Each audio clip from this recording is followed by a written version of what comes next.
Good afternoon, ladies and gentlemen. We're here at the Moore Park Open Day, the grass demonstration plots. I'm standing here in a plot of 2,500 kilograms of dry matter. The grass is growing for the last 27 days.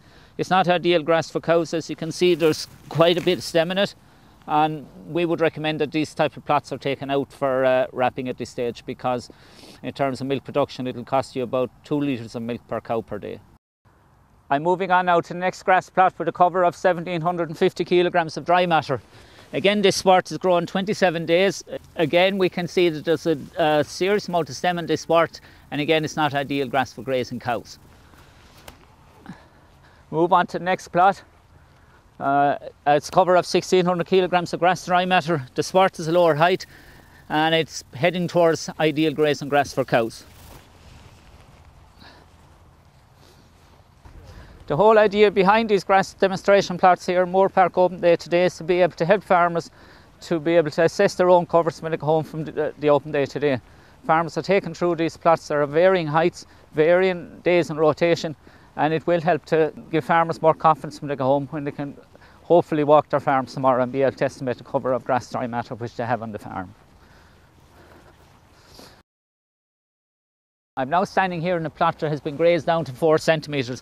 As you can see, there's very little grass in it. You can see the dung pads have been grazed. Top has been well grazed off them. They've been grazed into the side.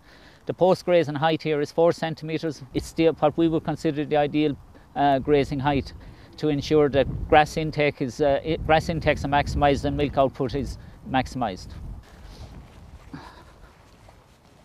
I'm now walking on to the next plot. The post grazing height here is 5 centimetres. We would regard this paddock as slightly undergrazed. As you can see, the cows have not grazed out the dung pads. There is still grass left here, there are green leaves left here, and we would recommend that this paddock is topped.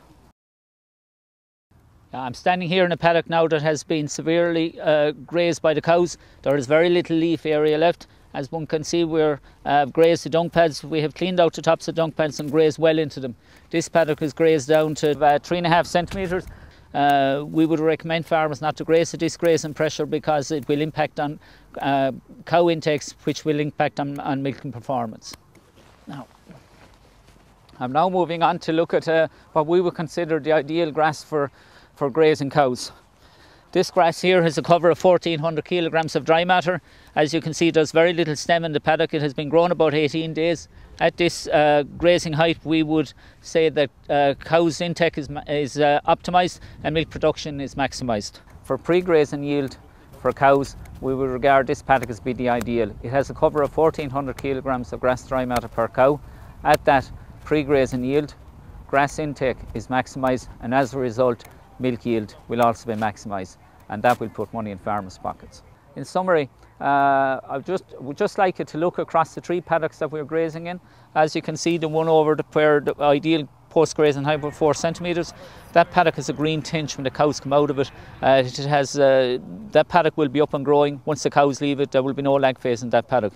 In the paddock here where we're regarding as laxly grazed, that paddock will behave the same, but we are recommending that this paddock is topped, which obviously will impact on the ability of the paddock to grow. And here I'm standing here in the paddock of 3.7 centimetres or 3.5 centimetres. As you can see, there is no green leaf at all we're talking about in this paddock.